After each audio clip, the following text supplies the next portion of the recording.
हरे कृष्णा सुधा माता जी दंडवत प्रणाम। मीना माता जी दंडवत प्रणाम। हरे कृष्णा सभी भक्तों को दंडवत प्रणाम। हरे कृष्णा दंडवत प्रणाम सभी भक्तों को प्रभु। दंडवत प्रणाम सभी भक्तों को दंडवत प्रणाम। मीना माता जी को दंडवत प्रणाम। हरे कृष्णा सभी भक्तों को दंडवत। हरे कृष्णा सभी भक्तों को दंडवत प्रणाम।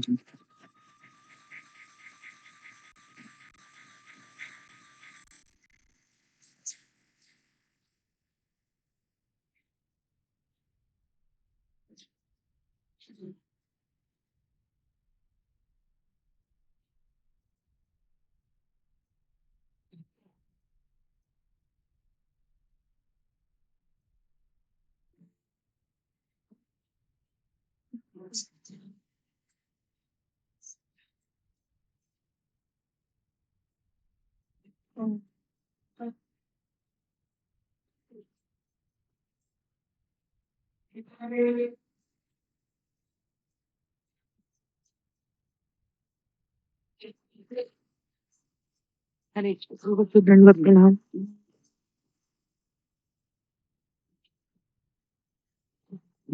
हरे कृष्णा माता जी दंडवत प्रणाम।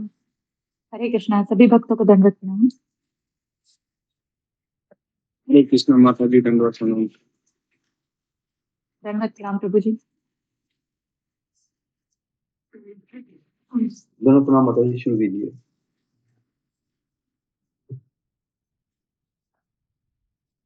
जी ओम अज्ञानतिमिरान्धस्य ज्ञानाञ्जनशलाकया चक्षुरुन्मिलितं येन तस्मै श्रीगुरुवे नमः। नमो विष्णुपदाय कृष्णपृष्ठाय भूतले श्रीमते भक्तिवेदांत स्वामिनिति नामिने। नमस्ते सारस्वते देवे गौरवाणी प्रचारिणे निर्विशेष शून्यवादी पाश्चात्य देशकारिणे।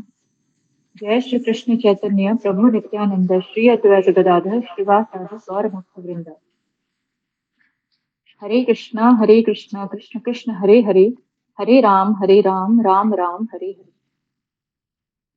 श्री गुरु चरण पता केवल भक्ति सदा, बंधु मोहि सावधान पाते, हर प्रसादे भव तोरिया जा। कृष्ण प्राप्ति हो जहाँ होते, कृष्ण प्राप्ति हो जहाँ होते, कृष्ण प्राप्ति हो जहाँ होते। गुरुमुख पद्म वाक्य चित्त कोरिया क्या, आरे ना कोरि हो मने आशा। श्री गुरु चरणे रति ऐसे उत्तम गति, जे प्रसाद पूरे सर्व आशा, जे प्रसाद पूरे सर्व आशा। चक्षुदान दिलो जे जन्मे जन्मे प्रभु से, दिव्य ज्ञान हृदय प्रकाशितो, दिव्य ज्ञान हृदय प्रकाशितो। प्रेम भक्ति जहाँ होते विद्या विनाश जाते, हृदय गाय जहाँ चरितो, हृदय गाय जहाँ चरितो। श्री गुरु करुणा सिंधु मदन जनार बंधु, लोकनाथ लोकेर जीवन, लोकनाथ लोकेर जीवन। हा हा प्रभु करो दया, हो मोर पद छाया। हा हा प्रभु करो दया, हो मोर पद छाया। विजय कुशक त्रिभुवन, विजय कुशक त्रिभुवन। श्रील प्रभुपाद पतित पावन, जय गुरुदेव शरण प्रभुपदाय प्रभुपदाय प्रभुपदाय जय प्रभुपदाय जय जय प्रभुपाद प्रभुपाद प्रभुपाद जय जय प्रभुपाद जय जय गुरुदेव गुरुदेव गुरुदेव जय जय गुरुदेव निताय गौर हरि बोल हरि बोल हरि बोल निताय गौर हरि बोल निताय गौर हरि बोल हरि बोल हरि बोल निताय गौर हरि बोल। हरे कृष्णा सभी भक्तों की जय माता जी बहुत सुंदर माता जी धन्यवाद। हरे कृष्ण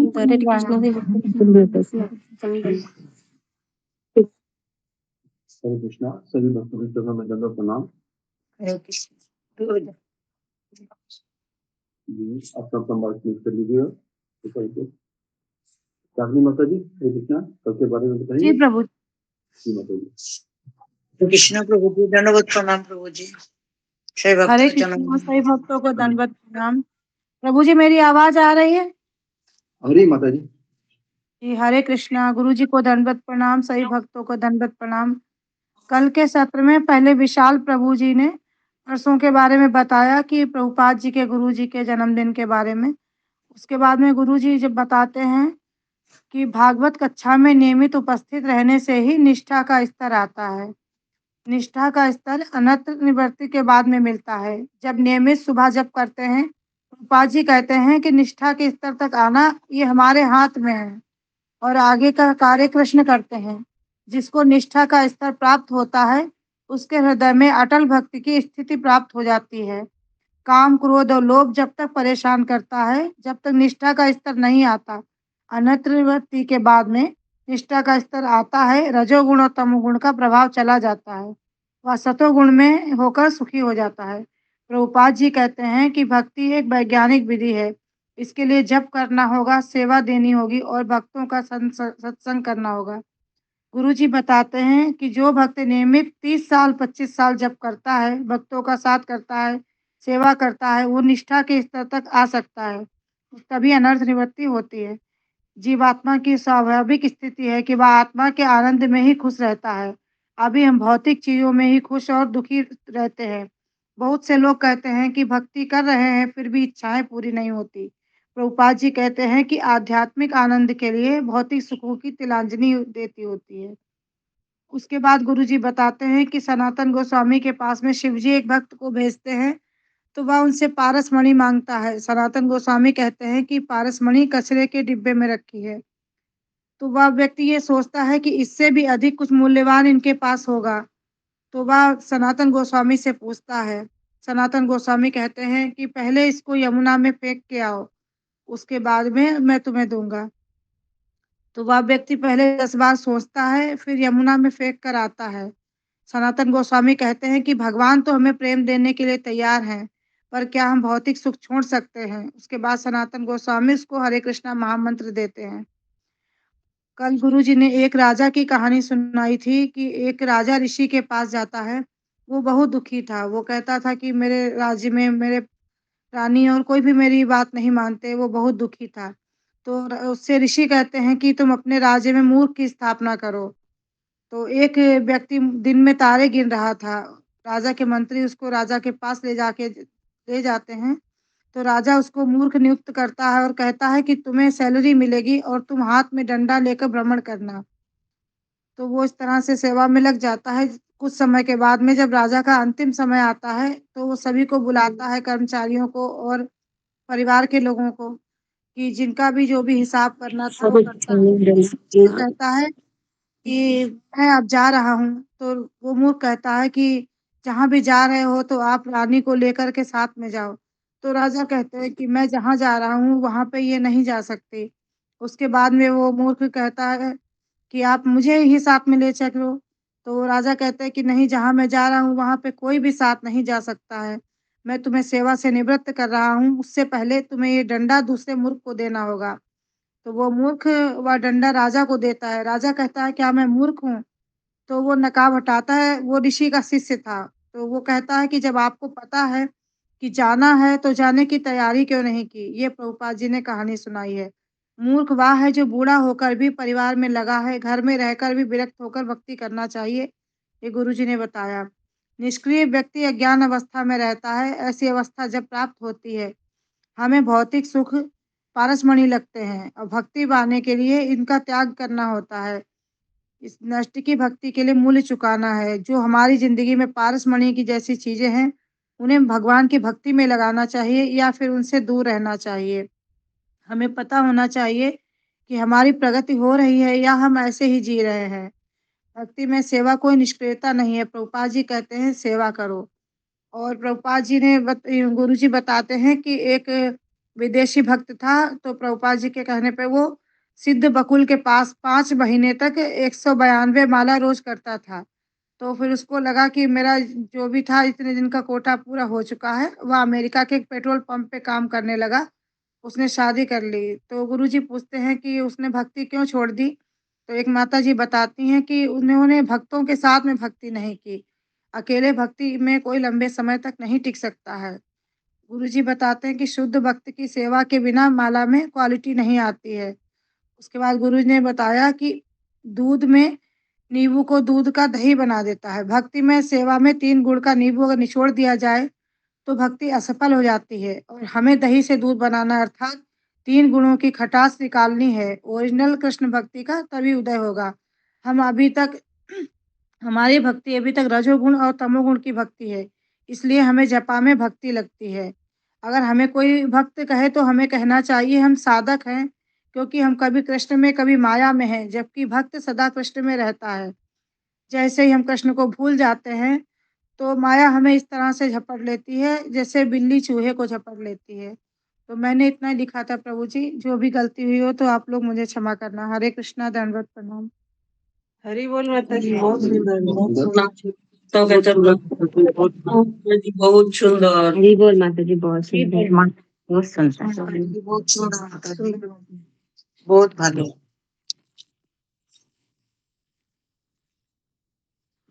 हरे कृष्णा। सभी भक्तों के चरणों में दंडवत प्रणाम। दोनों प्रणाम सभी भक्तों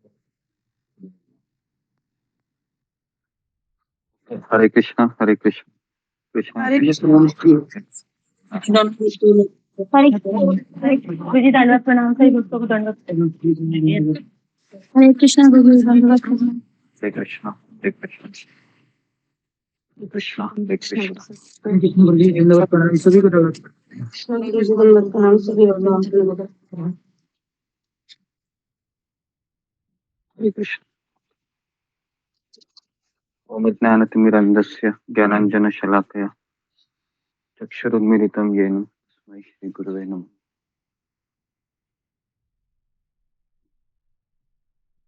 नमो विष्णुपादाय कृष्णप्रेष्ठाय भूतले श्रीमते भक्तिवेदान्त स्वामिनिति नामिने नमस्ते सरस्वती देवे गौरवाणी प्रचारिणे निर्विशेष शून्यवादी पाश्चात्य देशकारिणे। हे कृष्ण करुणा सिंधु दीनबंधु जगतपते गोपेश गोपिका कांत राधा कांता नमस्तुते। भक्ति कांचन गौरांगी राधे वृंदावनेश्वरी वृषभानुसुते देवी प्रणमामि हरिप्रिये। वाञ्छाकल्पतरुभ्यश्च कृपा सिन्धुभ्येव च पतितानां पावनेभ्यो वैष्णवेभ्यो नमो नमः। जय श्री कृष्ण चैतन्य प्रभु नित्यानंद श्री अद्वैत गदाधर शिवासादि गौर भक्त। हरे कृष्णा कृष्ण कृष्ण हरे हरे हरे राम राम राम हरे हरे। नारायणं नमस्कृत्यं नरं चैव नरोत्तमं देवीं सरस्वती व्यासं तो जया मुदीरये। नष्टप्रायेषु भद्रेषु नित्यं भागवत सेवया भगवती उत्तम श्लोके भक्तिर्भवति नष्टति।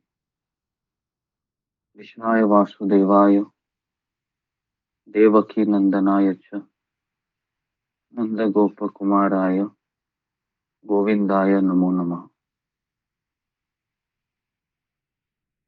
तं करोति वाचालं पंगुं लंघयते गिरिं यत्कृपातमहं वन्दे श्रीगुरु दीनतारिणम्।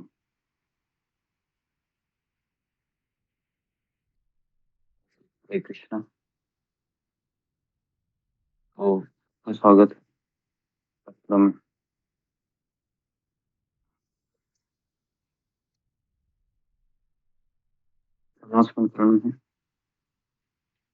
जी गुरु जी, दोनों प्रणाम गुरु जी। गुरु जी के नेतृत्व में 24 मई को हरिद्वार ऋषिकेश यात्रा निकाली जा रही है। जैसा सब दोस्तों को मालूम ही है, तो अब तक तो भक्तों ने अपना मन बना दिया होगा यात्रा में शामिल होने के लिए। तो जिन भक्तों ने अपना मन बनाया, जो जाना चाहते हैं, कृपया अपनी टिकट बुक करा लें, क्योंकि वहाँ रहने की व्यवस्था भी होती है। वो तो हो भी गया और पूरा बंदे भी पूरे हो गए हैं, भक्त पूरे हो गए हैं ऑलमोस्ट। तो और भी व्यवस्था करनी पड़ती है, दूसरे अरेंजमेंट करने पड़ते हैं। सबसे पहले तो आप टिकट बुक कराएं ना, क्योंकि टिकट सबसे कठिन काम टिकट अवेलेबिलिटी है।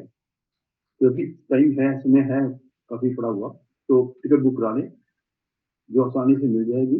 बाद में प्रॉब्लम आती है, फिर आपका मन भी होगा, फिर भी आप जा नहीं पाएंगे।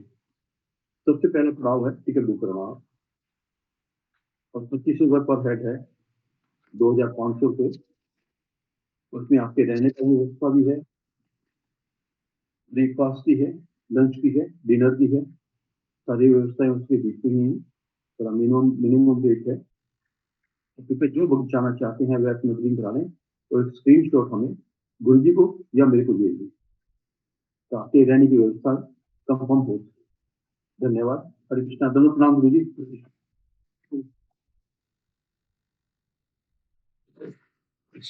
हरे कृष्ण। तो हम आगे बढ़ते हैं। कौन सा श्लोक चालू था हमारा? 20वां करना गुरु जी, 20 नंबर श्लोक करना। श्लोक क्रमांक 20 जी। एवं प्रसन्न मनसो भगवत भक्ति योगतः भगवत तत्व विज्ञानम मुक्त संगस्य जायते। जी। तो सत्वगुण में आने के बाद क्या होता है इस श्लोक में? श्रील प्रभुपाद जी बताते हैं। तात्पर्य में हम पढ़ेंगे, बहुत लंबा तात्पर्य है। तो पिछले श्लोक में हमने देखा कि भगवान श्री कृष्ण है, व्यासदेव जी है, वैसे तो भागवतम व्यासदेव जी लिखते हैं, और श्रुत गोस्वामी है, वह नैमिषारण्य के ऋषि मुनियों को सुना रहे हैं। और पिछले श्लोक में शुद्ध भक्ति की सेवा और भागवत की नियमित कक्षा में उपस्थित रहने से हमें रजोगुण और तमोगुण का प्रभाव नष्ट हो जाता है। और इस श्लोक में बताया जाएगा कि सत्वगुण में आने के बाद क्या होता है। तो तात्पर्य लिखते हैं कि श्रीमद् भगवद गीता में कहा गया है कि हजारों सामान्य मनुष्यों में से कोई एक भाग्यशाली होता है जो जीवन सिद्धि के लिए प्रयत्न करता है। Very very important. तो मैं वापस बता रहा हूँ कि हर कोई व्यक्ति है वह भक्ति में आने का उत्सुक नहीं रहेगा। 7वें अध्याय का 3रा श्लोक है, मनुष्यानां सहस्रेषु कश्चिद् यतति सिद्धये यतताम अपि सिद्धानां कश्चिन्मान् वेत्ति तत्वतः। तो हजारों में से एक व्यक्ति ये भक्ति में आने की इच्छा करता है। वो इसलिए करता है हजारों में से, क्योंकि अज्ञात सुकृति का जो खाता है वो पूरी तरीके से उसका भरा हुआ होता है। तो इसलिए भगवान की भक्ति करने की इच्छा ये कोई एक्सीडेंटल केस नहीं है, ये कोई अकस्मात किसी के मन में आया और माला उठाया, ऐसा नहीं है। चीजों को समझिए जरा कि भगवान की भक्ति करना ये एक विज्ञान है, एक विधि है। तो अनेक अनेक जन्मों के बाद हम जब साधुओं की सेवा करते करते करते करते हमें श्रद्धा रूपी बीज प्राप्त होता है, और इसलिए यह बीज केवल उसी व्यक्ति के हृदय में संचित होता है जिसने अज्ञा सुकृतिय का वो स्तर पार किया है। तो इसलिए हम कई लोगों को भक्ति में लाना चाहते हैं, लेकिन वो तभी आ सकता है जब वह असुकृति योग स्तर को पार कर चुका है। तो अधिकांश मनुष्य रजोगुण तथा तमोगुण में प्रेरित होते हैं। जब श्रील प्रभुपाद जी अमेरिका में गए थे तो जहाज में ही उन्होंने एक भगवान का एक भजन लिखा था, है ना, मार्की ने भागवत धर्म करके सुंदर भजन है। उस भजन में श्रील प्रभुपाद जी लिखते हैं कि मैं अमेरिका में आया हूँ तो यहाँ के लोग हैं वह मुझे केवल रजोगुण और तमोगुण में दिखाई दे रहे हैं। मुझे पता नहीं कृष्ण में किस तरह से भागवत का प्रचार इन लोगों को करूं। मेरे में वो शक्ति नहीं है और ना मेरे में वो बल है, ना मेरे में वो बुद्धि है। मैं तो बुद्धिहीन हूँ। लेकिन आप चाहे तो मेरे मुख में वो शब्द ला सकते हैं जिनसे ये आपके भक्त बन सकते हैं। तो रजोगुण और तमोगुण से प्रेरित व्यक्ति को भक्त बनाना ये बहुत मुश्किल है, और हम सबको इसका अभ्यास है। जो व्यक्ति रजोगुण और तमोगुण, इसका अर्थ क्या है? तो काम, इच्छा, लोभ, अज्ञान और निद्रा, इसमें सदैव लिप्त रहते हैं। तो आज का पहला प्रश्न लिखिए कि जब मनुष्य रजोगुण और तमोगुण से प्रेरित होता है तो वह किन चीजों में लिप्त रहता है? रजोगुणी तथा तमोगुणी मनुष्य ये किन आदतों से लिप्त रहता है? तो पहला लिखिए काम। काम ब्रैकेट में लिखिए भौतिक इच्छा जो हमें कृष्ण से दूर ले जाए। काम, इच्छा, इच्छा मतलब वही हो गया भौतिक इच्छा। लोभ, लोभ मतलब प्रयास करना। प्रयास मतलब ऐसी चीजों को प्राप्त करने की इच्छा करना जिसके लिए पूरा मेरा मनुष्य जीवन, अधिकांश शक्ति मेरी वहां पर चली जाए। लोभ। तीसरा है, चौथा है अज्ञान, लिखिए अज्ञान। और पांचवा है निद्रा, मतलब सोना, है ना। तो गुरुजी चौथा निद्रा है ना? काम, पांचवा इच्छा, क्या? लोभ, अज्ञान और निद्रा, ऐसे 5 चीजों में लिप्त रहता है, ऐसे श्रील प्रभुपाद जी लिखते हैं। ओके, तो इसमें से सबसे खतरनाक क्या है? इसमें से खतरनाक है लोभ। लोभ ये खतरनाक है। और इसकी शुरुआत कहाँ से होती है? इसकी शुरुआत होती है अज्ञान। इस संसार में सबसे बड़ा दुख का कारण यह है अज्ञान, मेरे और भगवान के प्रति, मेरे अस्तित्व के प्रति अज्ञान। फिर मैं इस संसार में क्यों आया हूँ, इस कारण के प्रति अज्ञान। मुझे इस संसार में दुख क्यों मिल रहे हैं, इस कारण के प्रति अज्ञान। तो इसलिए अज्ञान से व्यक्ति यही सोचता है कि पूरी दुनिया वही कर रहे हैं तो मैं भी वही करूं। तो इसके लिए कोई अलग से भक्ति में लगना नहीं चाहता है। भक्ति में कुछ समय के बाद लगने के बाद भी ऐसा लगने लगता है पूरी दुनिया है वह अपने परिवार को सजाने में लगी है और मैं यहाँ पर परिवार से दूर जा रहा हूँ, परिवार से दूर जा रही हूँ। तो इसलिए अपने आप को भक्ति में लगे रहना हमें समझना चाहिए कि भक्ति में तभी हम लगे रह सकते हैं जब हम नियमित रूप से सत्संग करेंगे। तो ऐसे अनेक मनुष्य रूपी पशुओं में से कोई एक वास्तविक रूप में मनुष्य होता है जो मानव जीवन की जिम्मेदारी को जानता है। तो मानव जीवन की जिम्मेदारी क्या है कि मुझे भगवान की भक्ति में लगना है और निर्दिष्ट कर्तव्य का पालन करते हुए जीवन को पूर्ण बनाने का प्रयास करता है।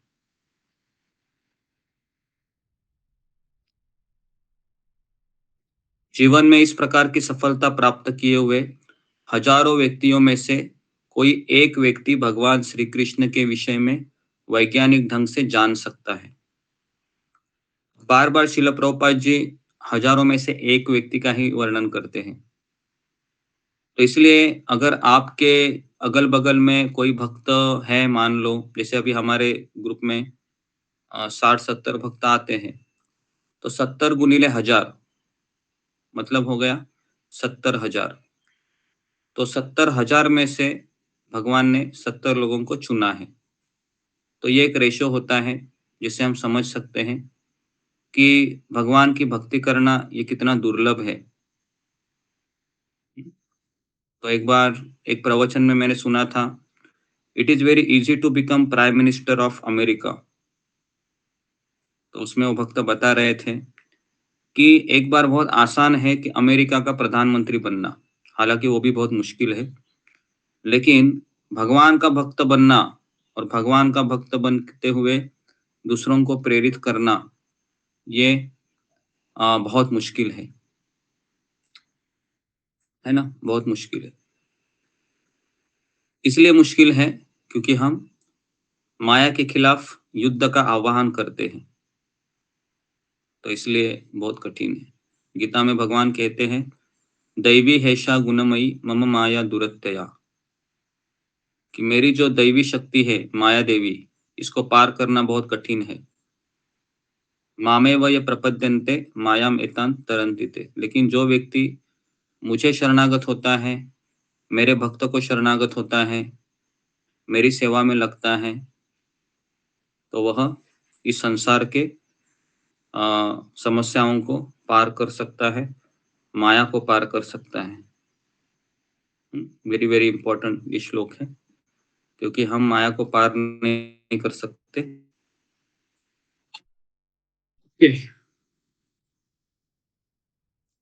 तो अगले पैराग्राफ में हम जाते हैं। तो अगला पैराग्राफ जरा अशोक चावला प्रभु पढ़िए। जी गुरु जी, ठीक इसी बात की उपयुक्त श्लोक में पुष्टि हुई है। कोई भी सामान्य व्यक्ति, यहाँ तक कि जिसने मानव जीवन में सफलता प्राप्त कर ली है, वह भी श्री भगवान के विषय में पूर्ण रूप से या वैज्ञानिक ढंग से जान नहीं सकता।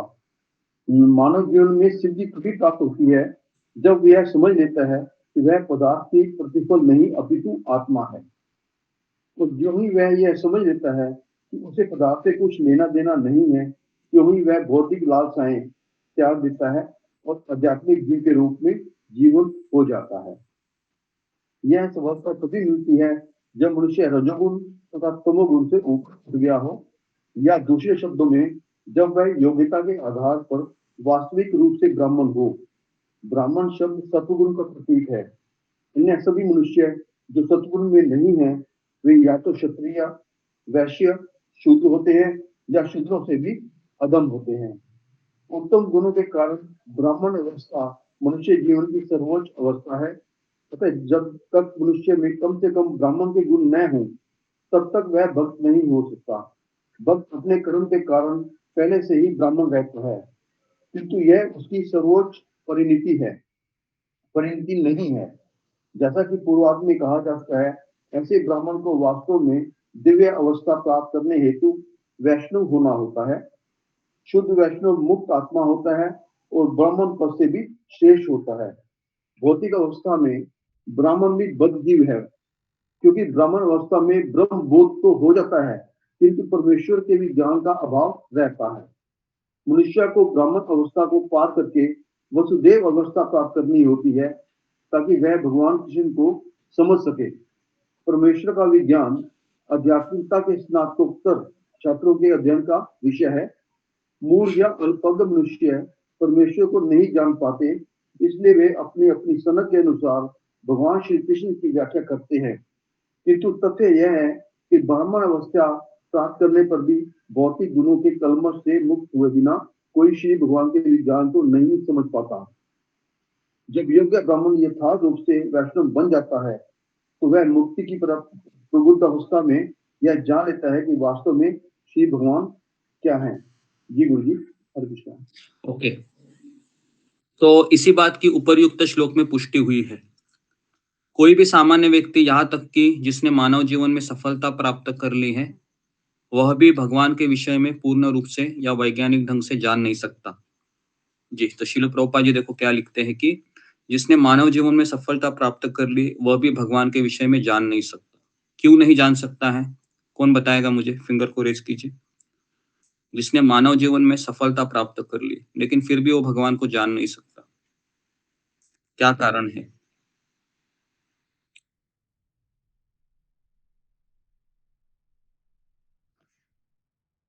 जी, बताइए। क्यों नहीं जान सकता वो?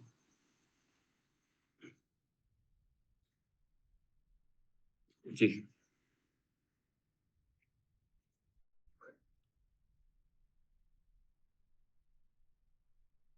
जागृति। तो जी,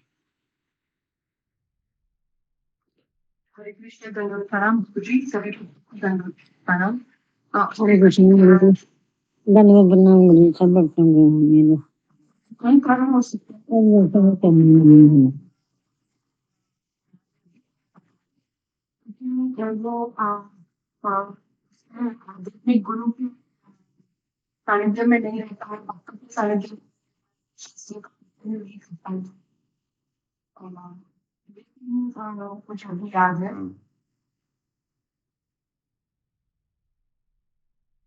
हरे कृष्ण। हाँ, तो आपने उत्तर दे दिया है कि जब तक व्यक्ति आध्यात्मिक गुरु से नहीं जुड़ता है, वह मानव जीवन में कितनी ही सफलता क्यों ना प्राप्त कर ले, है ना? उसका वैवाहिक जीवन क्यों ना सुंदर हो, उसके पति-पत्नी, बच्चे और घर गृहस्थी क्यों ना अच्छी हो, पड़ोस या फिर जॉब के स्टाफ, कलीग सब कुछ अच्छा भी हो, ऐसा लगता है कि मानो मैंने सफलता प्राप्त कर ली है। नौकर-चाकर भी हैं, बीएमडब्ल्यू, 4 व्हीलर, 2 व्हीलर सब कुछ है। लेकिन फिर भी वो भगवान के विषय में जान नहीं सकता। वो इसलिए नहीं, क्योंकि जब तक व्यक्ति आध्यात्मिक गुरु से नहीं जुड़ता है, जब तक व्यक्ति भगवान से नहीं जुड़ता है, तब तक वो इस विषय में अनभिज्ञ रहता है ना? तो इसलिए भगवान के विषय में वैज्ञानिक ढंग से अगर जानना है, तो हमें श्रील प्रभुपाद जी जैसे प्रतिनिधियों का आश्रय लेना पड़ेगा। तब जाके हम मानव जीवन में सफलता प्राप्त कर सकते हैं। मानव जीवन में सिद्धि तभी प्राप्त होती है जब वह यह समझ लेता है कि वह पदार्थ का प्रतिफल नहीं अपितु आत्मा है ना? इसका अर्थ है कि मैं शरीर नहीं, मैं आत्मा हूँ।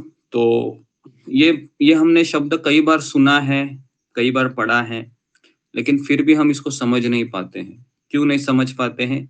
क्योंकि हम रोजमर्रा की जिंदगी में इसी तरह से जीते हैं कि मैं शरीर हूँ, मैं आत्मा नहीं हूँ। तो इसलिए हम प्रैक्टिकल बहुत ज़्यादा ही हो लेते हैं और हम सोचते हैं कि मैं शरीर हूँ, मेरा नाम ये है, मैं इसका पति हूँ, मैं इसकी पत्नी हूँ, मैं इसकी माँ हूँ।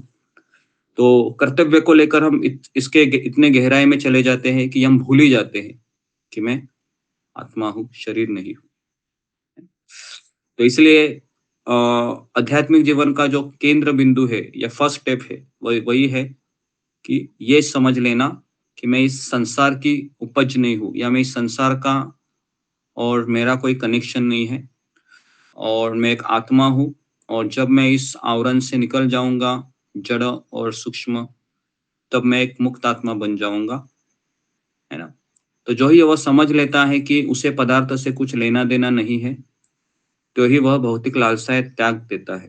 कितने सारे लोग हैं जो वृंदावन में जाते हैं और दिन के 24 घंटे में वो भजन करते रहते हैं, अधिकांश समय। और खाने का भी वहाँ पर सुविधा अच्छा है, 2 टाइम का खाने का भी भगवान ने व्यवस्था किया है, जो व्यक्ति वृंदावन जाता है। रहने की व्यवस्था आपको कई सारे आश्रम है वृंदावन में, कहीं न कहीं आश्रम में आपको एक रूम मिल जाएगा, है ना? आपको एक गद्दी मिल जाएगा, चद्दर मिल जाएगा, तकिया भी रहेगी, नहीं रहेगी कोई बात नहीं। वहाँ पर थोड़ा-सा बिछौना है या चद्दर है या चटाई है, बिछा दीजिएगा और सो जाइएगा, है ना? बस फिर सुबह जल्दी उठ जाइएगा, नहा लीजिएगा और फिर माला कीजिए और किसी भक्त की सेवा में लग जाइए दिन भर में और जैसे ही शाम होती है, रात होती है, प्रसाद लीजिए, सो जाइए। इस तरीके से, है ना? हमारा जीवन सफल हो जाएगा, है ना। तो जीवन में एक बार हमने कम से कम वृंदावन में जाके 1 महीना रहना का अभ्यास करना चाहिए, ताकि हम इस संसार के इस जो विषय बंधन है, जो आसक्ति है, इससे हम निकल सके, है ना। और वृंदावन में बहुत सारी सेवाएं हैं, सब्जी कटिंग का सेवा होता है, खाना बनाने का सेवा होता है, झाड़ू मारने का, बहुत सारी चीजें होती हैं। तो आप वहां पर कभी भी जाइए, है ना, और भक्तों की सेवा कीजिए। वहां पर क्लासेस होते हैं, कृष्ण बलराम मंदिर में हिंदी में क्लासेस होते हैं, है ना। और कोई ना कोई, आप सिंसियर है, सीरियस है, तो कोई ना कोई भक्त आपको टकरा जाएगा, और फिर भगवान आपकी ऐसी व्यवस्था कर देंगे कि आप वृंदावन में शरीर छोड़ दीजिए और भगवत धाम चले जाइए, है ना। और घर में 50-60 साल के बाद घर में पड़े रहना कोई ज्यादा महत्व नहीं है ना। इससे अच्छा है कि वृंदावन में अस्पताल भी है, दवाखाने भी हैं, वृंदावन में सारी सुविधा है आज की तारीख में। तो हमें सोचना चाहिए, नहीं तो क्या होगा, नहीं तो फिर हम ऐसे ही शरीर छोड़ देंगे, और आपको पता है मृत्यु के समय हमारी पूरी फिल्म हमारे सामने दिखाई देती है, जन्म से लेके हमने क्या क्या किया है ना। तो अभी हमारा थोड़ा बहुत समय बचा है, अच्छा अवसर है, तो हमें सोचना चाहिए कि वृंदावन में जाकर हम भक्तों के सानिध्य में रहकर, किसी भक्त की छत्र छाया में नीचे रहकर हम अपने जीवन को पूर्ण कर सके, है ना।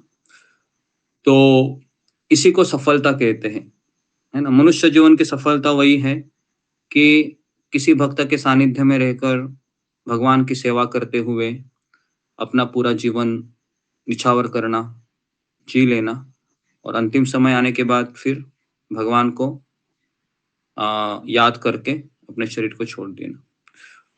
तो यह है मनुष्य जीवन की सफलता है, और वही व्यक्ति कर सकता है। मनुष्यानाम सहस्रेषु कश्चिद् यतति सिद्धये। हजारों भक्तों में से एक ही भक्त ये कर पाता है, सारे भक्त ये नहीं करते हैं, क्योंकि भक्त भी परिवार को छोड़ नहीं सकता है। परिवार का आसक्ति इतना तीव्र होता है कि वह सोचने के बाद ही उसको डर लगता है कि बाप रे मेरे से नहीं होगा। तो मनुष्य रजोगुण तथा तमोगुण से ऊपर उठ गया हो, या दूसरे शब्दों में जब वह योग्यता के आधार पर वास्तविक रूप में ब्राह्मण हो। तो ब्राह्मण मतलब जो सत्वगुण का प्रतीक है, प्रभुपाद लिखते हैं, है ना। और मोस्टली ब्राह्मण सत्वगुण में होता है, क्षत्रिय रजोगुण में होता है, वैश्य रजोगुण और तमोगुण में होता है, और शूद्र तमोगुण में होता है। ठीक है। तो अभी पृथ्वी लोक में आज की तारीख में, है ना, आज का डेट है 2 मार्च 2024 में 99% लोग रजोगुण और तमोगुण में है, 99%। तो आप सोच सकते हो कि अब किसी को भी आप अप्रोच करो, हर एक व्यक्ति 3 चीजों से पीड़ित है, कि अनंत अनंत अभिलाषा है उसकी, है ना। आप किसी को भी पूछिए, किसी भी प्यून है, चपरासी है, कंपनी में जाकर पूछिए आपके जीवन का लक्ष्य क्या है, तो पता है क्या उत्तर देगा? क्या उत्तर देगा वो बोलेगा कि वो कुर्सी में जो साहब बैठे हैं ना केबिन के अंदर, मैनेजर, वो मुझे बनना है, यही मेरे जीवन का लक्ष्य है। बराबर है।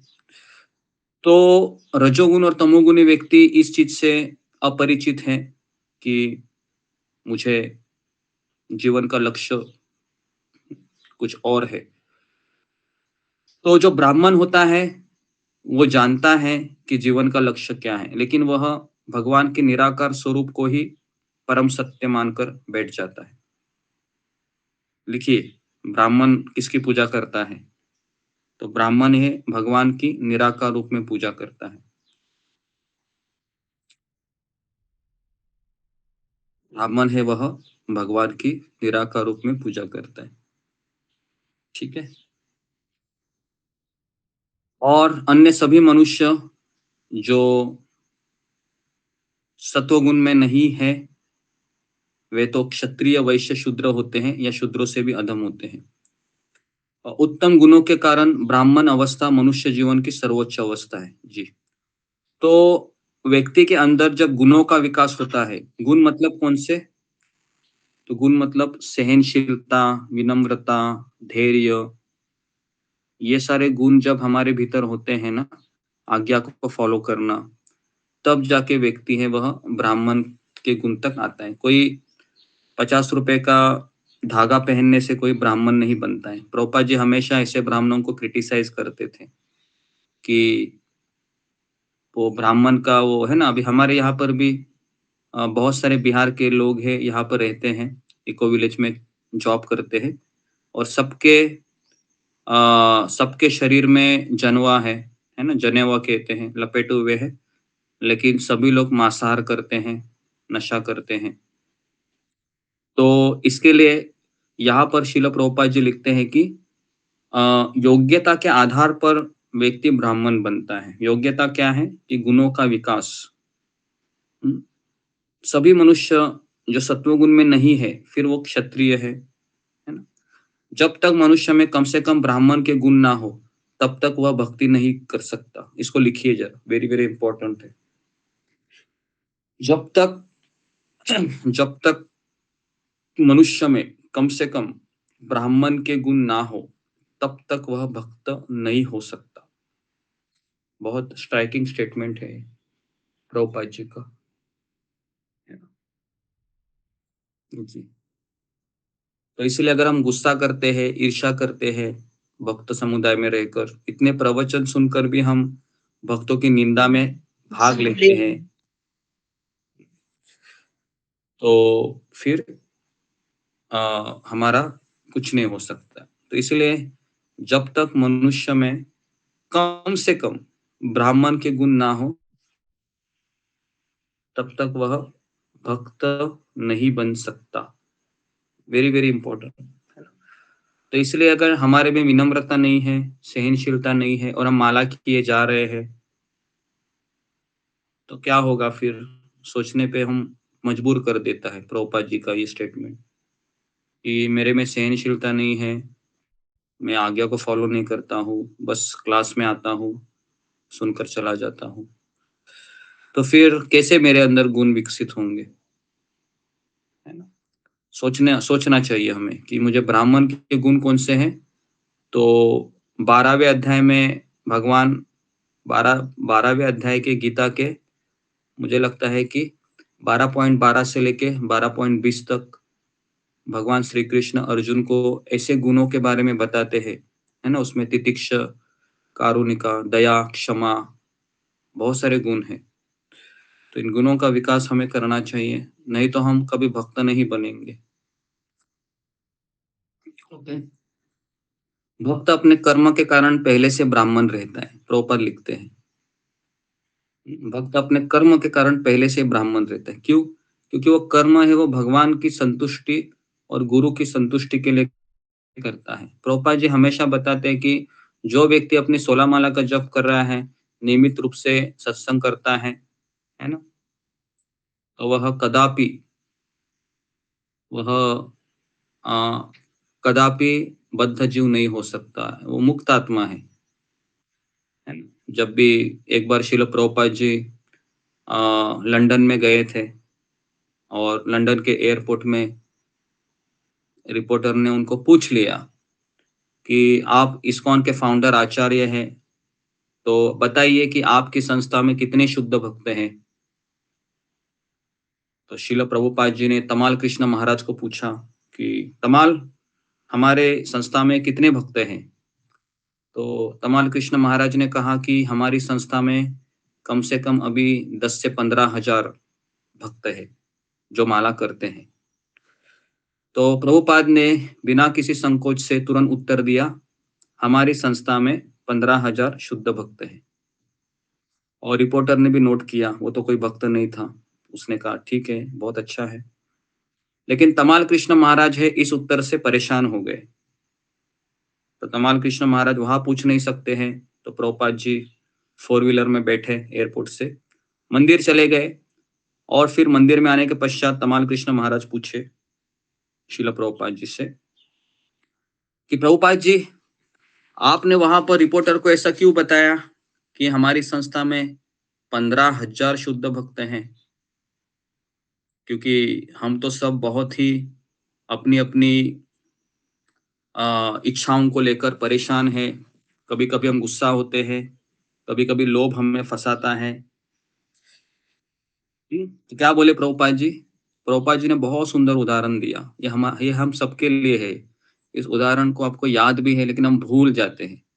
प्रभुपाद ने कहा कि जब केरी होती है आम के पेड़ पर, तो उस केरी में कोई मिठास नहीं होती है, उस केरी में कोई गुण नहीं होते हैं।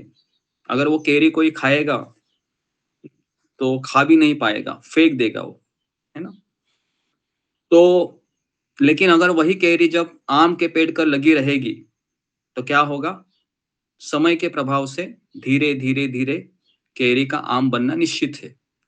उसी प्रकार से हे तमाल तमाल कृष्ण गोस्वामी महाराज प्रभुपाद जी कहते हैं कि अभी हमारी संस्था में जितने भी भक्त हैं, 15,000 भक्त हैं, बहुत संघर्ष कर रहे हैं, अपनी इच्छाओं को दबा रहे हैं, सुबह उठ रहे हैं, बहुत संघर्ष कर रहे हैं, लेकिन कोई बात नहीं। यही संघर्ष उनको धीरे धीरे धीरे धीरे धीरे धीरे एक आम रूपी शुद्ध भक्त के रूप में परिवर्तित कर देगा। तो और यही हमारा प्रोसेस है। हमको वही चीज करते रहना है। जब वो आम का पेड़ है ना, जब तक केरी वो सूरज की गर्मी, बारिश का पानी, ठंडी की वो है ना हवा, ठंड हवा, वो सब सहन करती है ना, तो वही संघर्ष उसमें मिठास पैदा करता है। समझ में आ रहा है? अगर हम भक्त बनने जा रहे हैं तो हमें पता होना चाहिए कि मेरे अंदर भक्ति की मिठास कैसे होगी। जब तक ये संघर्ष नहीं करेंगे, हमारे भीतर मिठास कभी नहीं होगी। जिस भक्त ने संघर्ष करना छोड़ दिया है, उसके भीतर मिठास नहीं होगी, वो केरी ही बनी रहेगी। और आपको पता होगा कि आम के पेड़ पर कई सारे क्या होते हैं, उसको पहले फूल आते हैं ना, केरी बनने से पहले फूल आते हैं, पता है आपको? छोटे छोटे छोटे छोटे फूल आते हैं, है ना? उसके बाद फिर थोड़ा सा केरी बनता है, फिर बड़ा होता है और फिर वो आम बन जाता है। बराबर है? तो मान लो एक सपोज करो कि 1,00,000 फूल लगे हुए हैं। ये सारे 1,00,000 के 1,00,000 फूल आम बनते हैं क्या? नहीं। बराबर है? समय, क्योंकि कभी-कभी बारिश आती है, गर्मी का सीजन होता है, ठंडी की हवा होती है, तो धीरे-धीरे, धीरे-धीरे फूल है वो गिरने लगते हैं। कभी-कभी कुछ कैरियाँ होती है, थोड़ी बड़ी हो जाती है, वो भी नीचे गिर जाती है। कुछ ऐसे ही आम के फल होते हैं जो लंबे समय तक पेड़ को लगे रहते हैं। बराबर है? तो ये भी हमको समझना चाहिए कि सारे कैरियाँ नहीं जाएगी। यहाँ पर भी जितने भक्त आ रहे हैं, सब आखिरी समय तक नहीं रहेंगे।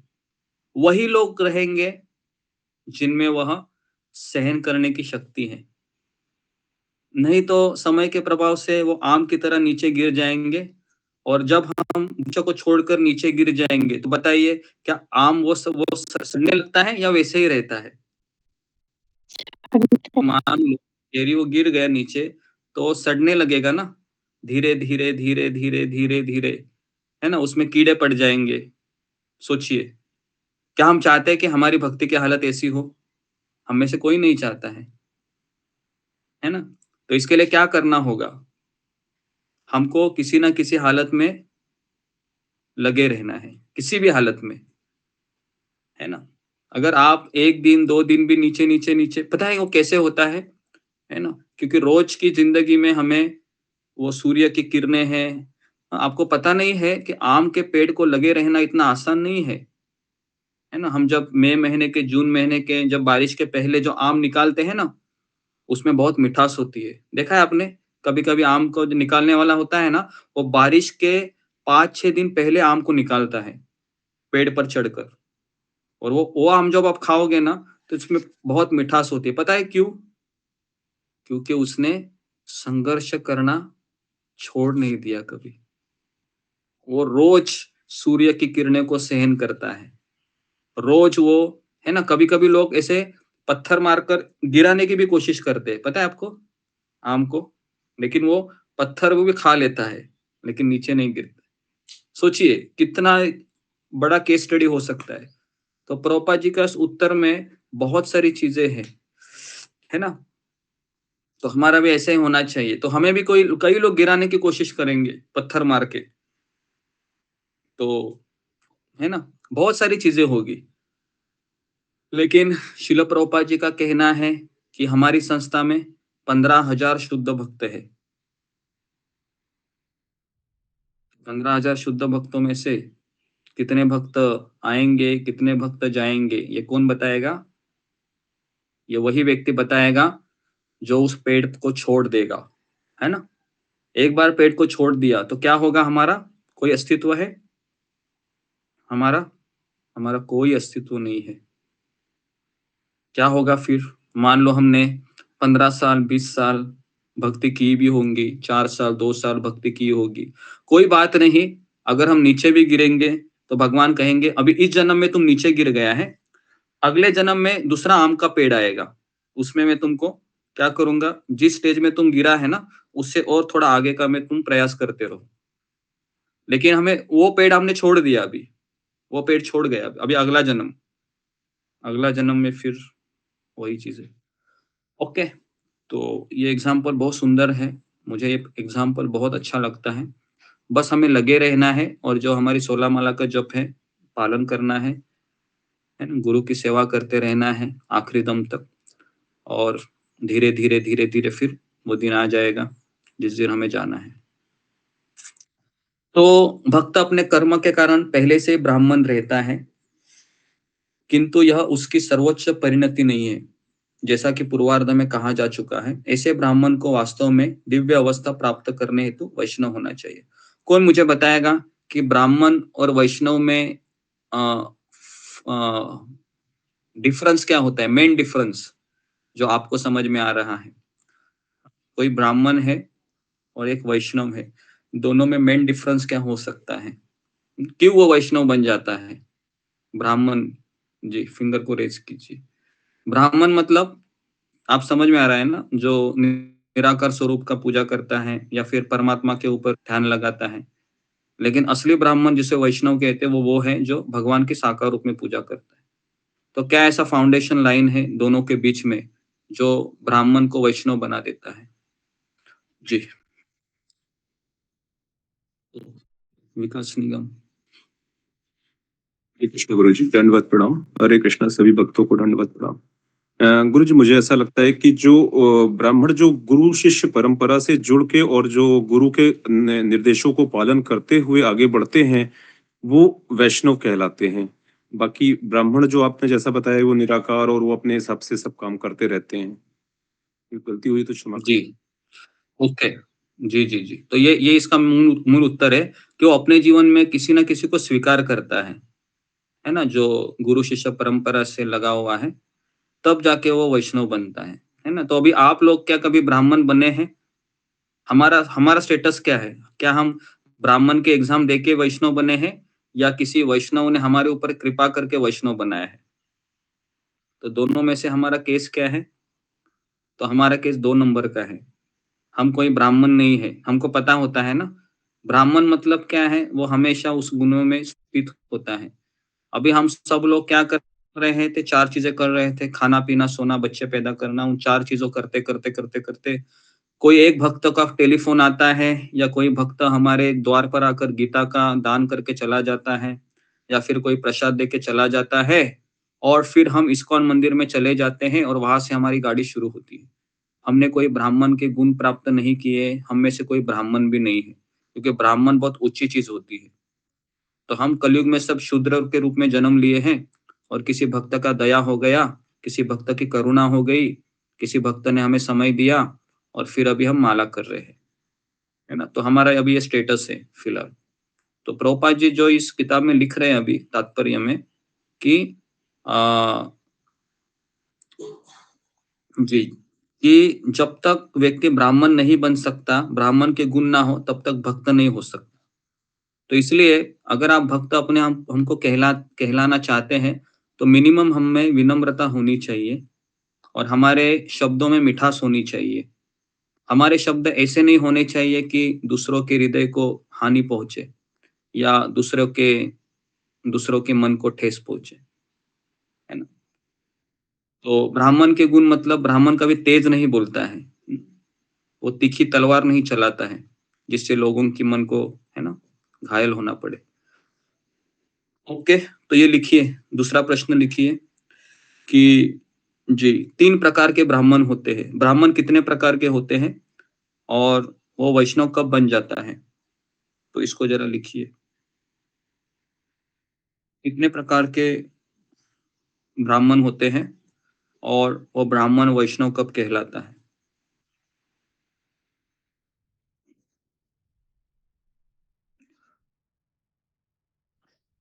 जी, तो इसका उत्तर लिखिए।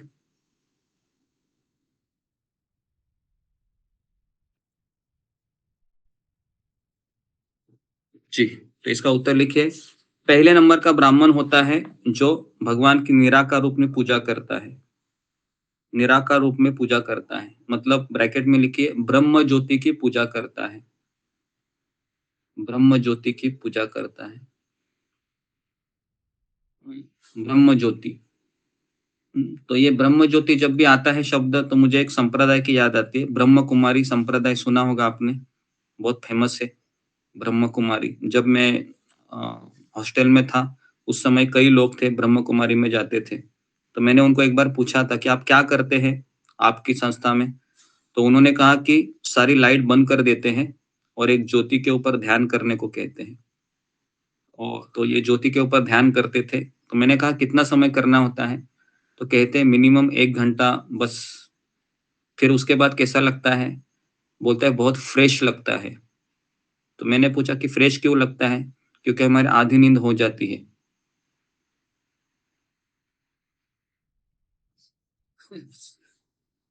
मतलब क्या? मतलब आधी नींद हो गई मेरी, है ना?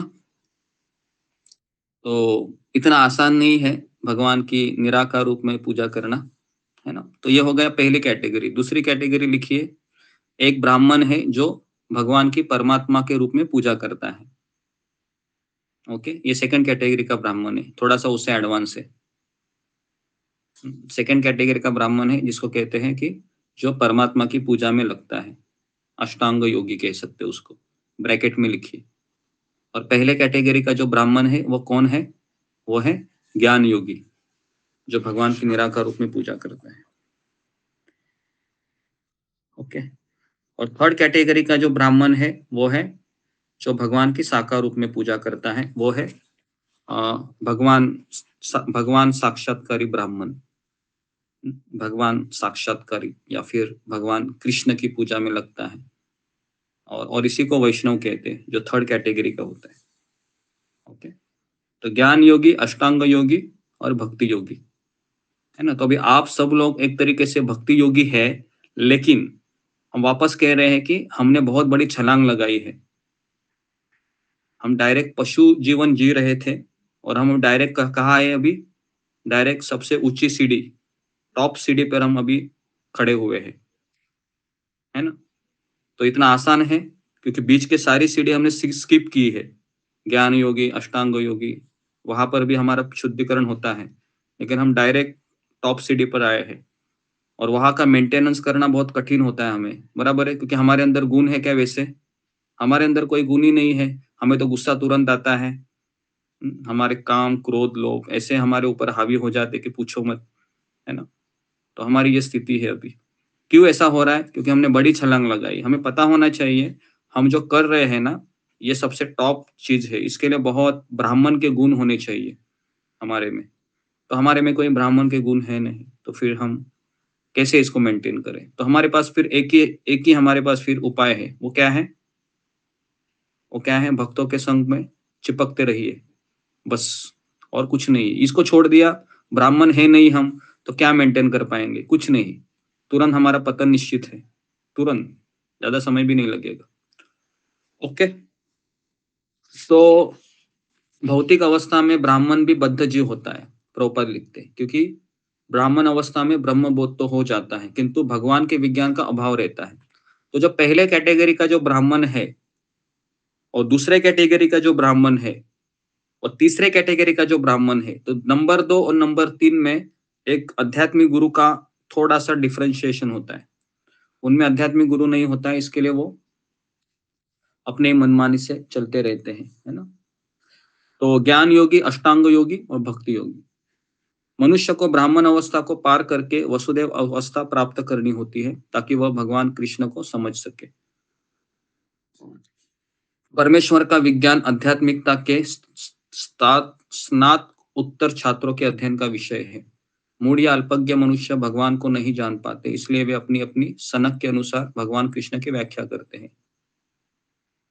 किंतु तथ्य है यह है कि ब्राह्मण अवस्था प्राप्त करने पर भी भौतिक गुणों के कलमश से मुक्त हुए बिना कोई भगवान के विज्ञान को नहीं समझ पाता, है ना। तो प्रभुपाद ये भी लिखते हैं, कोई ब्राह्मण बनने से ऐसा नहीं कि वो भगवान को समझ सकता है, क्योंकि जब तक वह गुरु शिष्य परंपरा से नहीं जुड़ता है वह भगवान के विज्ञान को समझ नहीं सकता।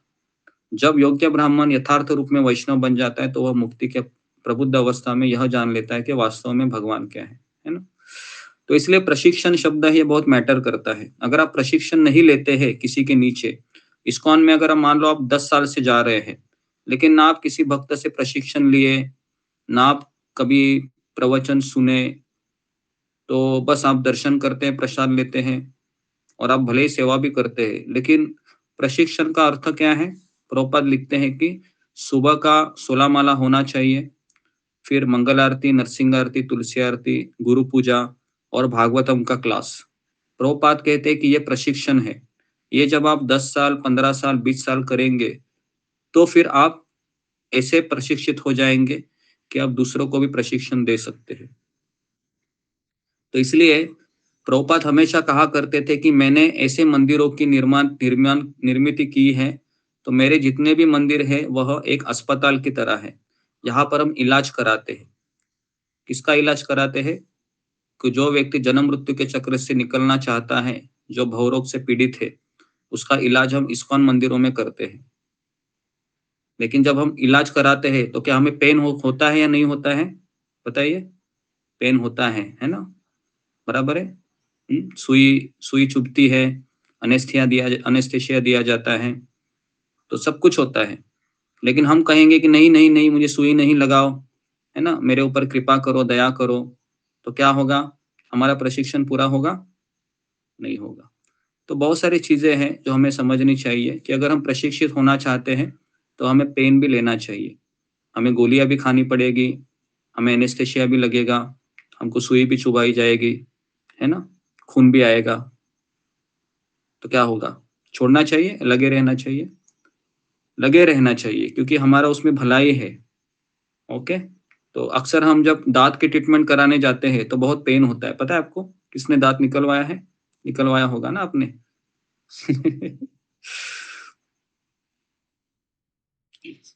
तो बहुत पेन होता है ना, अनेस्थेशिया देने के बाद भी। और जब वो दांत निकलता है और जब उसका प्रभाव खत्म होता है तो ऐसा पेन होता है कि आप पूछो मत। तो क्या करें अभी? तो निकालना चाहिए ना, नहीं तो फिर आगे जाके वो सड़ जाएगा, हमारा रोग और ग्रस्त हो जाएगा। तो इसलिए हमें ट्रीटमेंट करानी चाहिए, है ना। प्रशिक्षण का अर्थ है ट्रीटमेंट करा के लेना, है ना। तो यहाँ पर श्रील प्रभुपाद कहते हैं कि मैंने इतनी सारी किताबें लिखी है, इतने सारे मंदिरों का निर्माण किया है, ताकि जो व्यक्ति सिंसियर है, जिसको भवबंधन से निकलना है, यहाँ पर आप आ जाइए, हम आपका इलाज करेंगे। इलाज करने के लिए मिनिमम 5 से 10 साल आपको सुबह उठना होगा, सेवाएं देनी पड़ेगी। कभी कभी मन आपका खराब हो सकता है, निराश हो सकता है, उसको आप सहन कीजिए, आगे बढ़िए। धीरे धीरे धीरे धीरे आपका भविष्य उज्जवल है। लेकिन वो भविष्य कब उज्जवल होगा? मृत्यु के आखिरी दिन। ये भी लिखिए, हमारा भक्ति का भविष्य उज्जवल कब होगा? तो लिखिए, मृत्यु के आखिरी दिन, उस समय हमारा भविष्य उज्जवल है। लेकिन वहां तक कोई खींच लेता है? वहां तक खींच नहीं पाते, वही हमारा प्रॉब्लम है। अगर किसी ने, मुझे लगता है वो खींच पाएगा अगर उसको भक्तों का संग है, नियमित रूप से वह क्लास ले रहा है, तो खींच पाएगा वो। तो यहाँ पर हम ऐसी सुविधा आपको दे रहे हैं कि रोज भागवत की क्लास हो रही है, रोज आप माला कर रहे हैं, 16 माला भी हो जाती है, भागवत क्लास होता है ना। आप कई सारे लोग प्रश्न पूछते हैं, उसके उत्तर भी आपको मिलते हैं।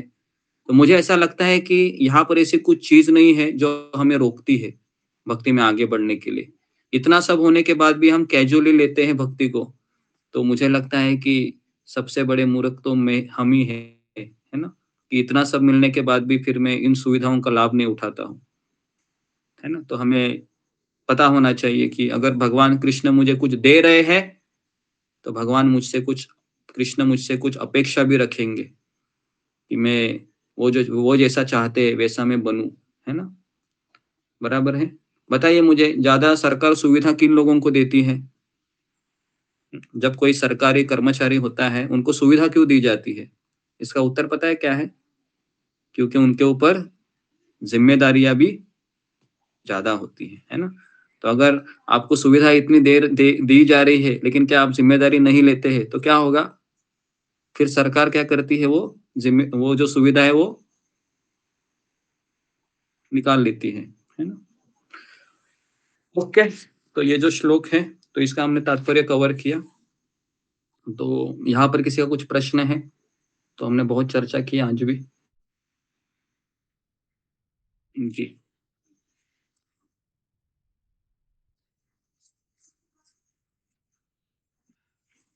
ओके, प्रश्न नहीं है तो हम आगे बढ़ते हैं। श्लोक क्रमांक 21।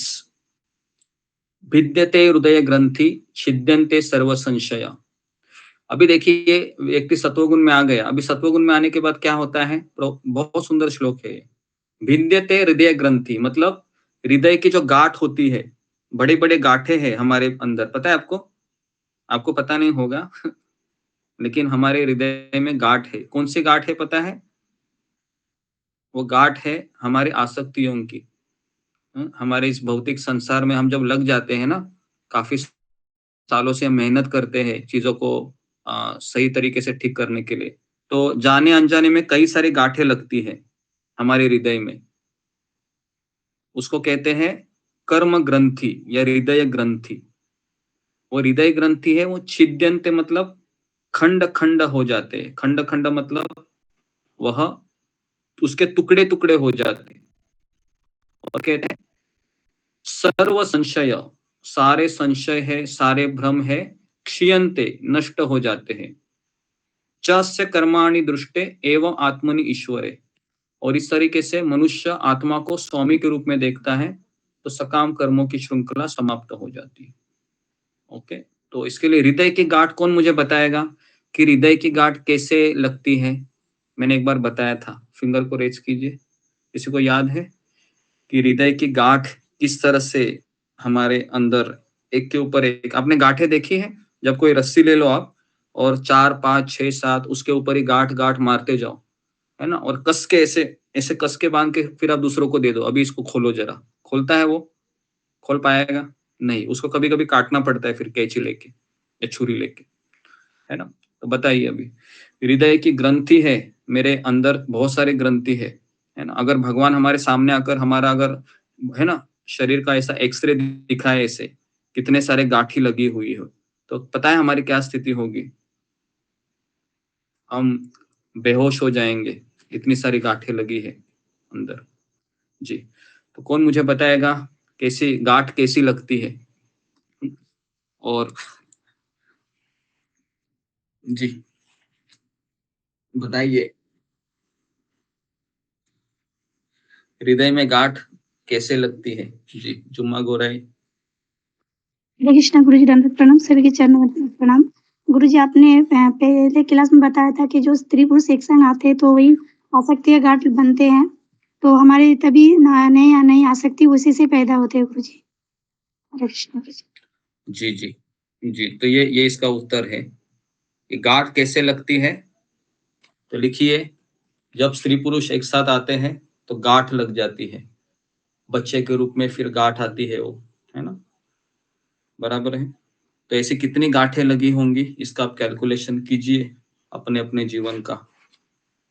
ओके, तो गांठों पे गांठ, हृदय की गांठ बोलते हैं उसको, है ना, इतनी मोटी होती है कि वो गांठ, मुझे पता है कि गांठ कभी खुलती नहीं, तो क्या करते हैं हम उसको? कैंची लेके क्या करते हैं? कैंची लेके काट देते हैं ना, काटते हैं, छुरी लेके या कैंची लेके काटते ही होंगे ना आप। या फिर उसको खोलने का प्रयास करते हैं, खुलेगी वो गांठ? नहीं खुलेगी। कितने सारे गांठे हैं पता नहीं हमें, है ना? तो क्या लगता है, अभी हम माला कर रहे हैं और एक गांठ मार रहे हैं। एक मिनट, माला कर रहे हैं और एक गांठ मार रहे हैं।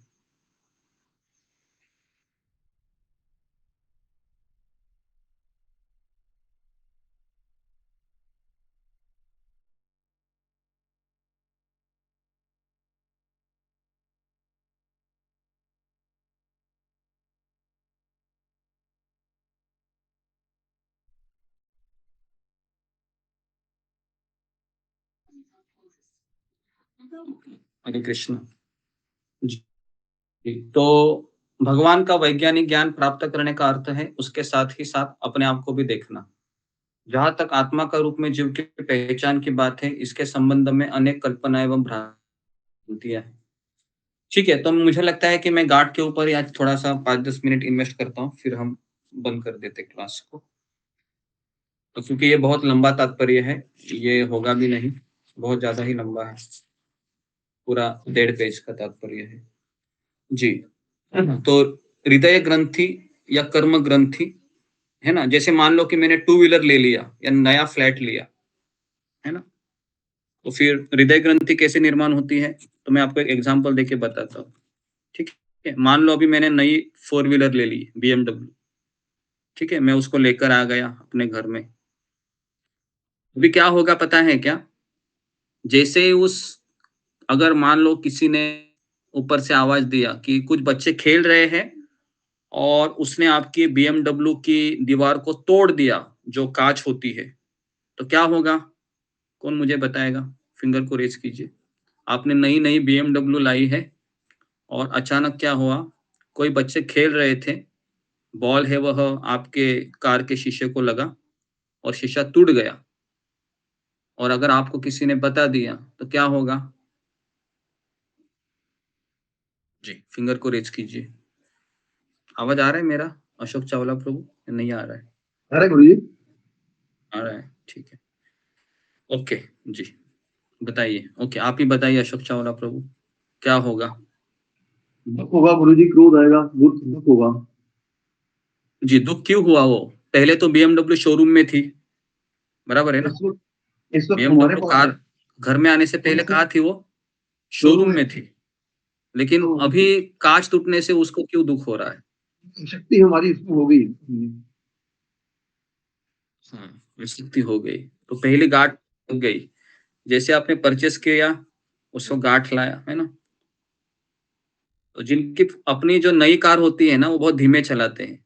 धीमे क्यों चलाते हैं पता है आपको? ताकि उसको कोई तकलीफ ना हो। ओके जी, ठीक है। तो हृदय ग्रंथि कैसे उत्पन्न होती है, कोई इस कार के उदाहरण से मुझे समझाएगा? फिंगर को रेज कीजिए। मैंने कार का उदाहरण देकर आपको क्या बताना चाहा? हृदय ग्रंथि कैसे निर्माण होती है, मैं आपको ये जो समझ में आ रहा है कि नहीं? जी, ओके, रितु जटवानी। हरे कृष्ण प्रभु जी, दंडवत प्रणाम। सभी के चरण में दंडवत प्रणाम। प्रभु जी, कार के एग्जाम्पल से हृदय ग्रंथि से आपने बताया कि जब हम कोई नई कार खरीदते हैं तो वो जो कार होती है पहले वो शोरूम में होती है, उससे हमारा कोई कनेक्शन नहीं होता है, लेकिन जब हम हमारा पैसा लगाकर हम लेके आते हैं तो उससे हमारी आसक्ति जनरेट होती है, और उस पे अगर कोई कुछ उसको तकलीफ होती है, लाइक किसी ने पत्थर मार दिया उसके ऊपर तो उसके ऊपर निशान हो गए, तो उससे क्या होता है, उससे हमें दुख होता है क्योंकि हमने और उसमें आसक्ति जनरेट कर दी है। अगर हम उसमें आसक्ति जनरेट नहीं करेंगे तो हमें दुख नहीं होगा। तो इससे मैंने ये सीखा प्रभु जी कि हमें नई कार नहीं खरीदनी चाहिए, हमें सेकेंड हैंड खरीदनी चाहिए, क्योंकि कार जो होती है वो हम इसके लिए सिर्फ जाने आने के लिए यूज करते हैं ना, तो उसमें शो ऑफ नहीं होना चाहिए। शो ऑफ हम करते हैं क्यों? शो ऑफ के चक्कर में ही हम बड़ी BMW और इतनी बड़ी बड़ी गाड़ियां खरीदते हैं। तो मैंने ये सीखा कि हमें नई गाड़ी नहीं खरीद के पुरानी गाड़ी खरीदनी चाहिए। अगर उसको कुछ होता भी है तो भी हमको ज्यादा दुख नहीं होगा। ओके जी, तो नई गाड़ी, नया मोबाइल, है ना, सारी नई नई चीज हमें एक एक हृदय ग्रंथि को निर्माण करती है हमारे भीतर। क्या करें फिर? अगर गाड़ी भी लेना है तो हमें उसको गाड़ी क्यों लेना चाहिए?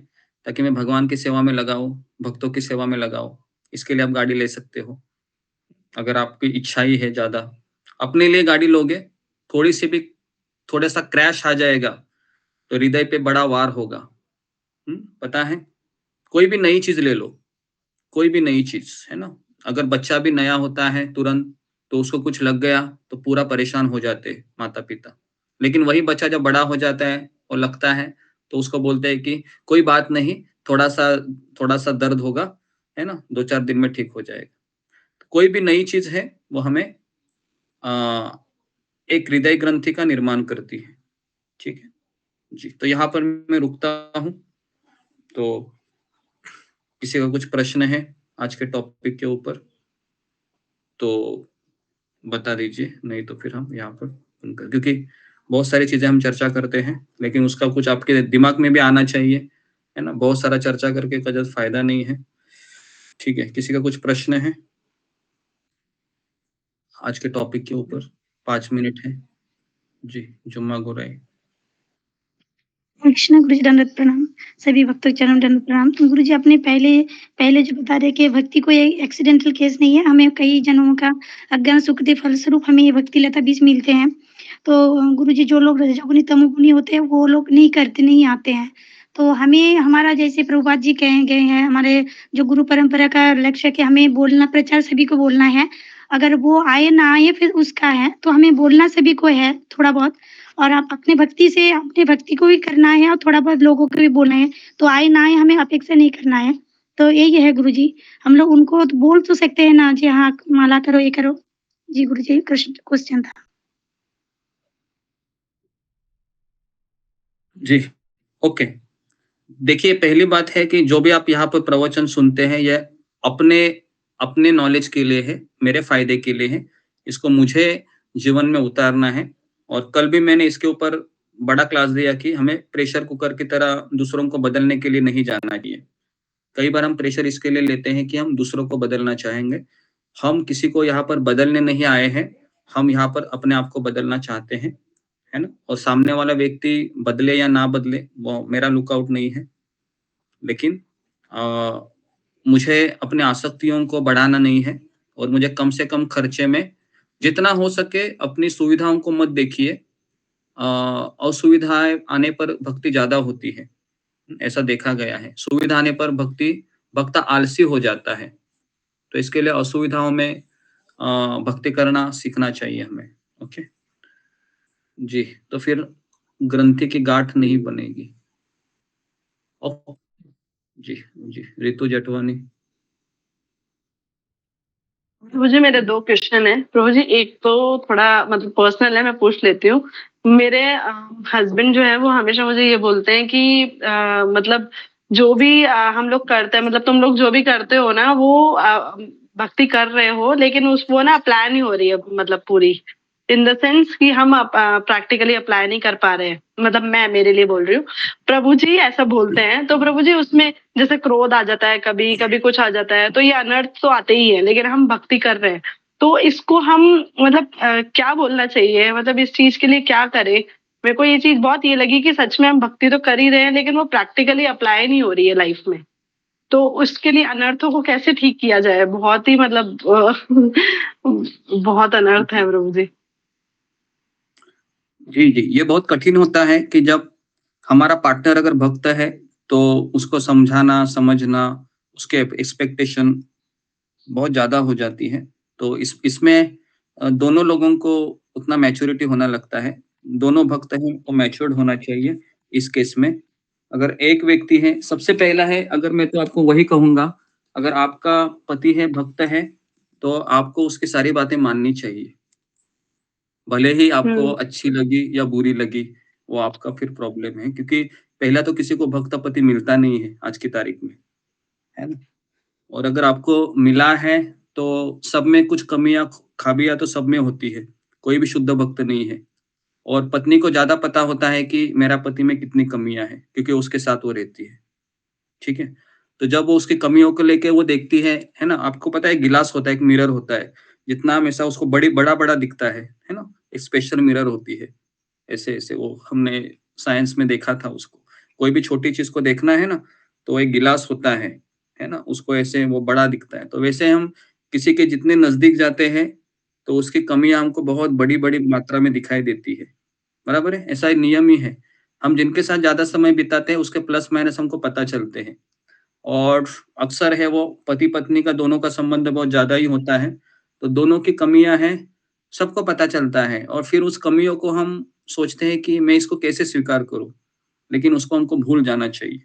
हमें राधानाथ स्वामी महाराज हमेशा कहते हैं कि हमें गुणों के ऊपर ध्यान देना चाहिए, ना कि कमियों के ऊपर। कमियां तो सब में है। तो और मुझे ऐसा लगता है कि अगर भक्त है ना, वो 16 माला कर रहा है, दीक्षित है, तो भले उसमें कमियां बहुत ज्यादा है, लेकिन उसमें एक खूबी रहती है कि वो शिला प्रभुपाद जी को समर्पित होना चाहता है। बराबर है, वो प्रभुपाद जी को समर्पित होना चाहता है, प्रभुपाद की शिक्षाओं पे चलना चाहता है, तो उसके लिए फिर उसको ऐसे पत्नी ने उसको पूरा सपोर्ट करना चाहिए। ये आपका एक उत्तर हो सकता है। ठीक है। जी, आपने शायद मतलब मैंने आपको गलत समझाया। मतलब मैं ये बोल रही हूँ कि प्रभु जी का कोई प्रॉब्लम नहीं है, प्रॉब्लम मेरे अंदर ही है प्रभु जी। मेरे अंदर अनर्थ है, मैं उनको लाइक कैसे होता है ना, क्या बोलते हैं, अभी समझ नहीं आता मुझे कि कैसे सब बताऊं मैं आपको। नहीं, मुझे समझ प्रॉब्लम में आया। मेरे अनर्थ मतलब प्रॉब्लम होंगे ना, अनर्थ का क्या है अभी? अभी अनर्थ मतलब मेरे अंदर प्रॉब्लम है प्रभु जी। मैं इतनी चैंटिंग कर रही हूँ, मतलब सारी चीजें कर रही हूँ मैं, लेकिन प्रभु जी जो है वो अच्छे से उसको अप्लाई कर पाते हैं लाइफ में अपनी, लेकिन मैं नहीं कर पा रही हूँ। तो मैं वो बोल रही हूँ आपको कि अच्छा। ऐसा मतलब ऐसा क्या हो रहा है कि वो कर पा रहे हैं लेकिन मैं नहीं कर पा रही हूँ। हाँ हाँ, ओके ओके, अभी समझ में आया मुझे। ठीक है, अगर आप नहीं कर रहे हैं तो आपको पहले से मतलब अच्छे से काउंसलिंग लेनी चाहिए, क्योंकि सबसे पहले अनर्थ क्या है। अभी अनर्थ 6 प्रकार के होते हैं, बराबर है ना? उसके लिए फिर आपको एक पर्सनल पूछना पड़ेगा इन चीजों को लेके, है ना? क्योंकि इसके लिए हर एक व्यक्ति को, है ना, एक बार मैंने एक प्रवचन में सुना था कि हम जब भक्ति करते हैं, तो हमारे भीतर कुछ ऐसे अनर्थ होते हैं जो हम ओपनली डिस्कस नहीं कर सकते उन चीजों को लेके। तो इसके लिए हमें एक ऐसा व्यक्ति होना चाहिए जीवन में जिसको हम खुलकर ये चीजें बता सके, और वो प्राइवेट भी होना चाहिए, है ना? ताकि वो दूसरे को बता ना सके। लेकिन आजकल इस्कॉन में ऐसा व्यक्ति मिलना बहुत कम हो गया है, या मिलता ही नहीं, या हम किसी के ऊपर ट्रस्ट कैसे करें, है ना? तो इसके लिए फिर हमारी प्रगति रुक जाती है बेसिकली, क्योंकि हमें उसका सॉल्यूशन चाहिए होता है, बराबर है? और बिना सॉल्यूशन के हम आगे नहीं बढ़ सकते। तो इसके लिए इन अगर अनर्थ है, हम सब में अनर्थ है, लेकिन अनर्थों को फिर डिस्कस करना चाहिए। कहा जाता है कि 2 लोगों के सामने कभी आपको छिपानी नहीं चाहिए चीज़ें। एक है डॉक्टर और दूसरा है गुरु, है ना? गुरु। डॉक्टर के पास अगर आप जाओगे और छिपाओगे कि मुझे यहाँ पर खुजली नहीं हो रही है, क्यों? क्योंकि मैं कैसे बताऊँ, मुझे शर्म आ रही है। तो क्या उसका इलाज होगा? उसका इलाज नहीं होगा, है ना? तो इसके लिए ये सब चीज़ें मैटर करती हैं, है ना? तो बेसिकली ये सब मतलब ये बहुत प्राइवेट क्वेश्चन हो जाता है, तो मैं आपको इसके आगे कुछ नहीं बोल सकता, है ना? ओके। ओके ओके प्रभु जी।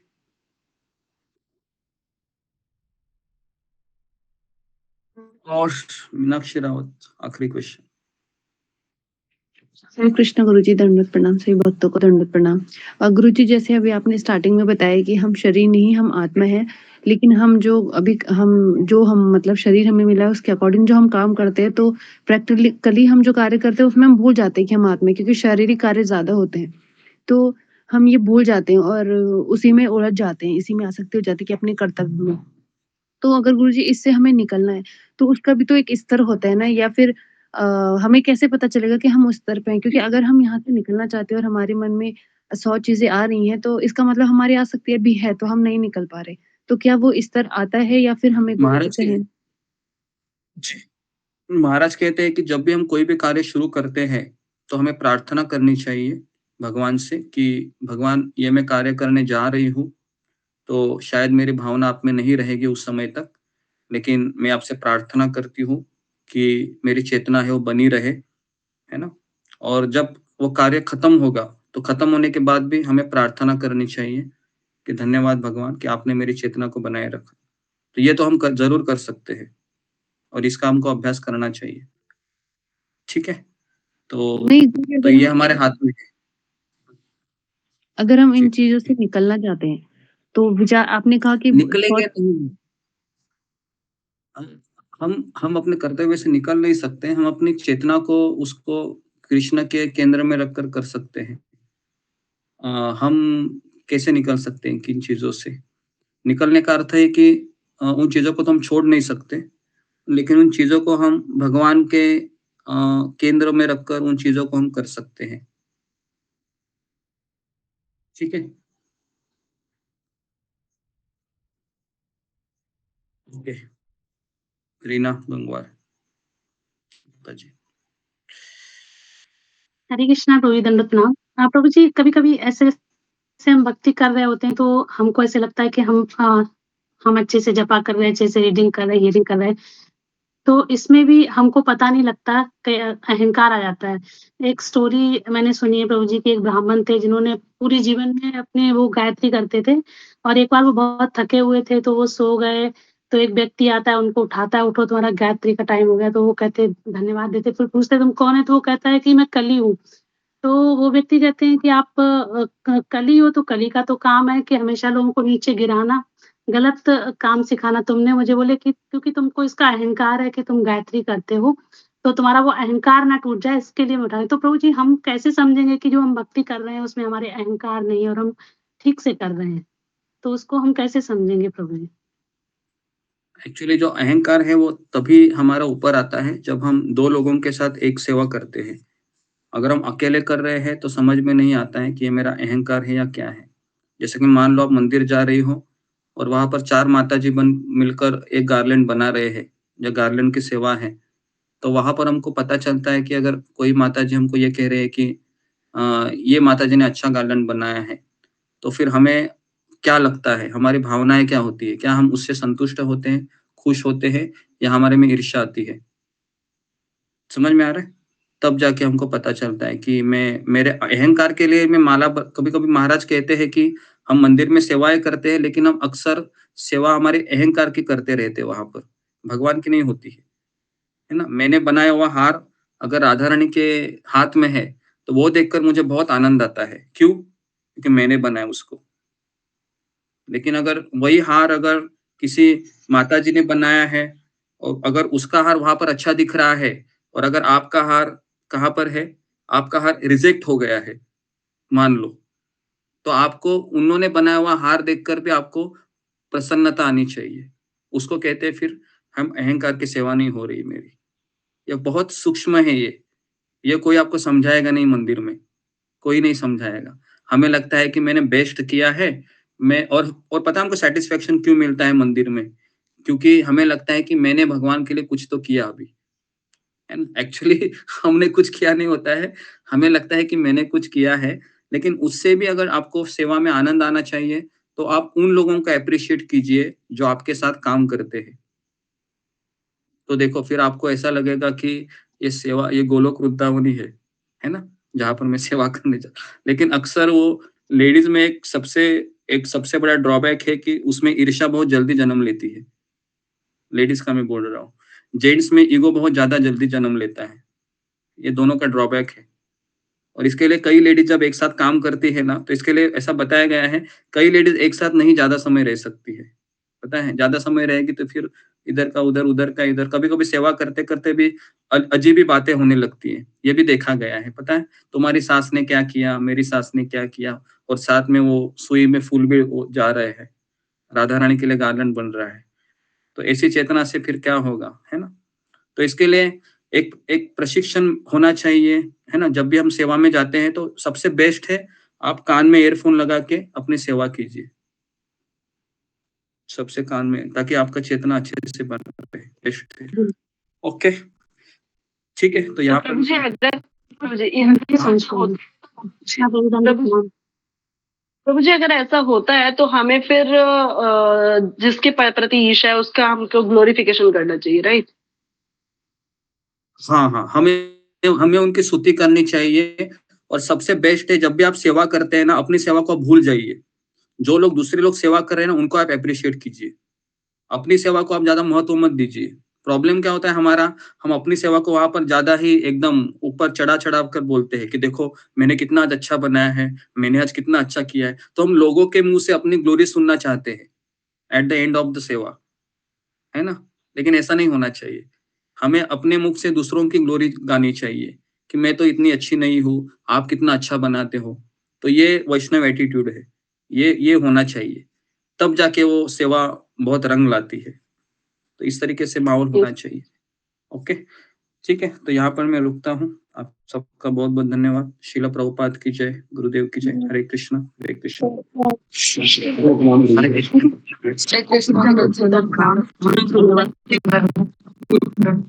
कृष्ण।